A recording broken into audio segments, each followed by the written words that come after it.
নতুন বউ, ওই ওষুধের শিশিটা জ্বালিয়ে দেওয়ার পরও তো কোনো কাজ হলো না। সেখানে তো বিন্দুমাত্র হুঁশ নেই। আমি তো কল্পনা তো আনতে পারছি না, ওরা কি করে ভাবলো, কি করে ওরা চিন্তা ভাবনা শুরু করলো যে ওরা বিয়ে করবে। শেখর তো মোয়ের কথায় উঠছে বসছে। আমি ভাবতে পারছি না শেখর কিভাবে মোয়ের কথায় ওরকে বিয়ে করতে রাজি হলো, কি করে। সেটা তো আমিও বুঝতে পারছি না কচিদা।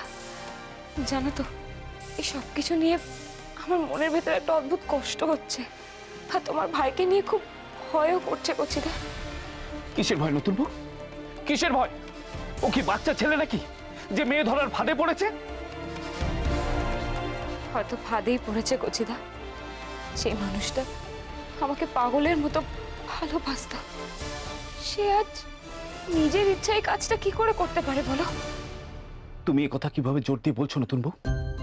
কারণ আমি ওর এই ভালোবাসাটাকে অনুভব করেছি কচিদা, নিজের চোখেও দেখেছি।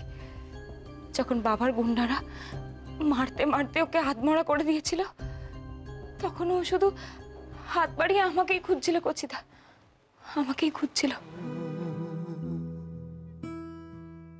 সব রং মুছে রক্ত মাখে হৃদয়ের ক্যানভাস, মৃত্যুর সুখ না কেড়ে নেয় জীবনের সন্ত্রাস। সব রং মুছে রক্ত মাখে হৃদয়ের ক্যানভাস, মৃত্যুর সুখ না কেড়ে নেয় জীবনের সন্ত্রাস। আজ এই জীবন কি প্রয়োজন, সব শূন্য মরে শেষ হতে সময় স্রোতে তবু একা ভেসে যায়। প্রেম আমার, প্রেম আমার, ও প্রেম আমার।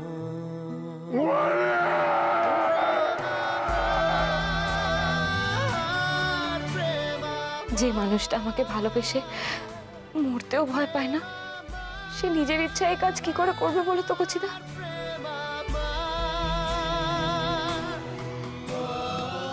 তোমার কথা মেনে নিলাম নতুন বউ, কিন্তু শেখর মৌ ওরা তো বিয়ের জোগাড় শুরু করে দিয়েছে। বাইরে চলে যাবে তার জন্য টিকিটও কেটে ফেলেছে। ওদের কিভাবে আটকাবে? জানি না কচিদা, কিন্তু আটকাতে তো হবে।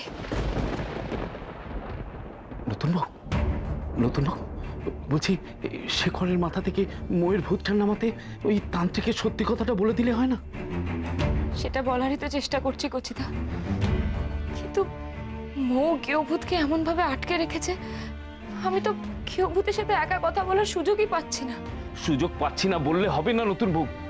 এইভাবে বসে থাকলে দিন কিন্তু বসে থাকবে না।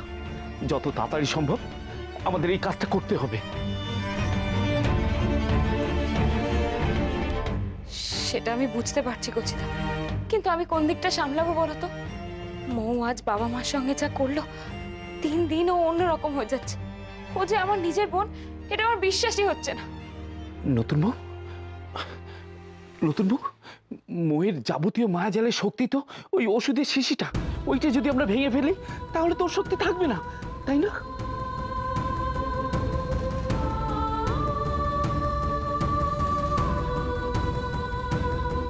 হ্যাঁ কচিদা, তুমি একদম ঠিক বলেছ। ওই ওই শিশিটা ভেঙে ফেললেই তো সব মিটে যাবে। এটা আমার মাথায় আগে কেন আসেনি?